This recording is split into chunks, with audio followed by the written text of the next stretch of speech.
So this was the whole idea, that we wanted to study largely lyrics part of the music, and how the lyrics was being dealt and being treated by different individuals in the way they want to listen to the music.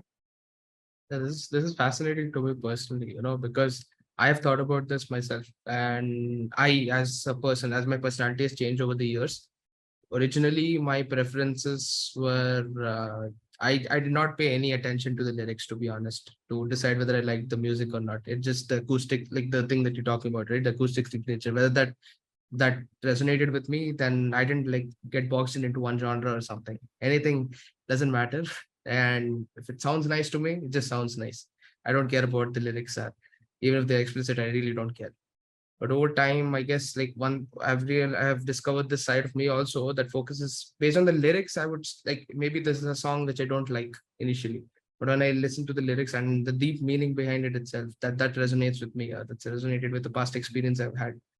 And yeah, that's very interesting, like even to be seeing this. And of course, as you mentioned, right, there's a very commercial application of it. And Yes. in these, I mean, all the businesses, they would be interested in this because they make money out of it.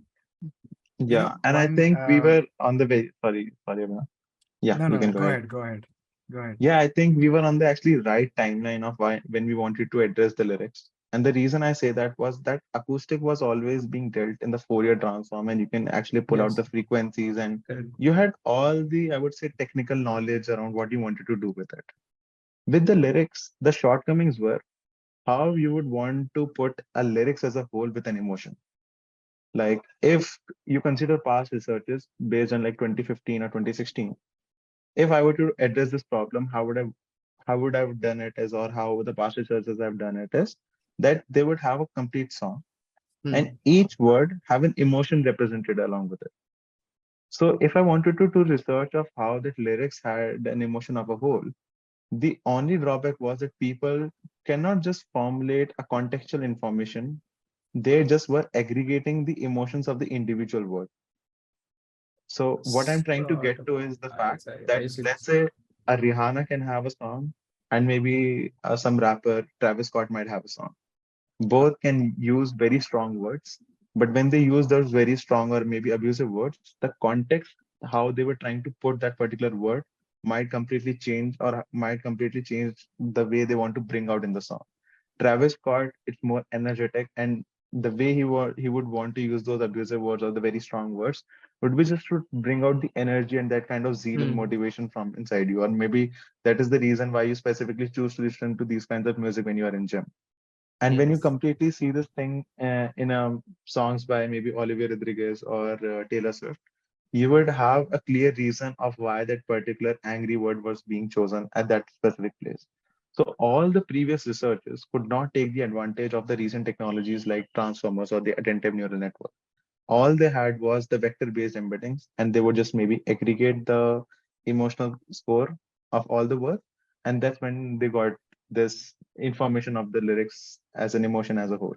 And when we were trying to deal with in the setup in 2020, we had all the liberty of using things like transformers, neural network, where we can actually bring in the context into the picture. And I think bringing the context into the picture was the biggest game when you're trying to deal with the lyrics.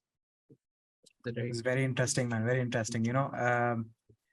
So essentially, the last part that you touched upon, which is that the context, which is the correlation between the lyrics and the acoustics. Who is singing and what kind of context they want to actually give it to that. It could essentially be the same lyrics, right? But depending on,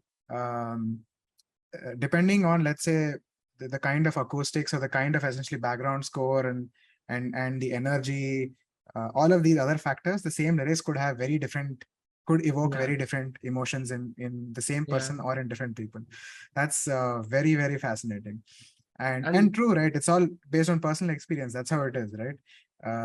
We often heard the same song actually, like, let's say, resung on many of these talent shows with their own renditions. It's their own spin on top of it, and that evokes a very different kind of emotion, Right. right, right? right, So correct. that's very, very interesting.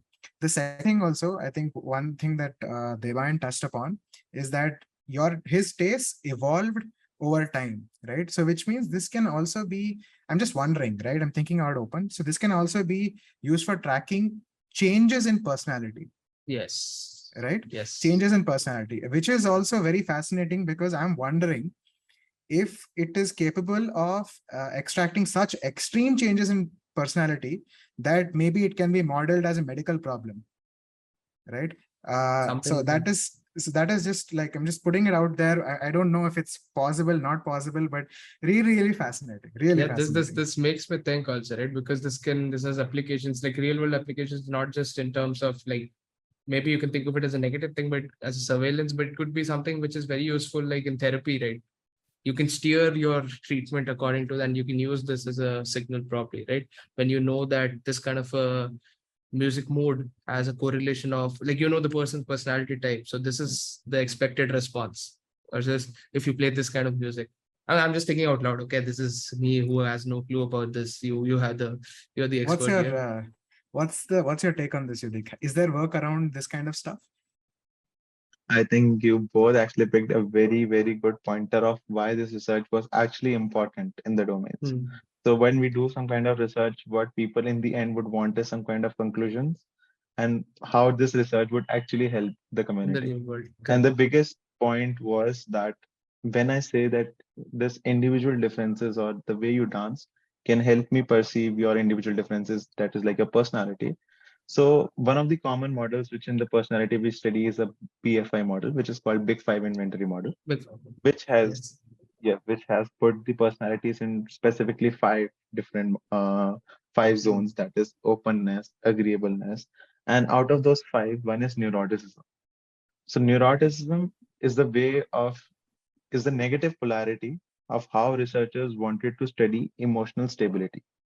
So Oh, the neuroticism would hmm, directly be can be seen same as emotional instability. So right. the reason we wanted to do this kind of paradigm, like this kind of a setup, was if I'm able to predict someone's neurotic nature, that can help me in early detection of things like ADHD, which can be dealt way ahead, like before going way ahead into the future. And Therefore, these were all the therapeutic outcomes that can be actually implied upon based on you are able to do the individual differences. Based like given that you are able to decode those individual differences from the music uh, induced moments. And there is one very interesting thing which I would want to highlight from this research.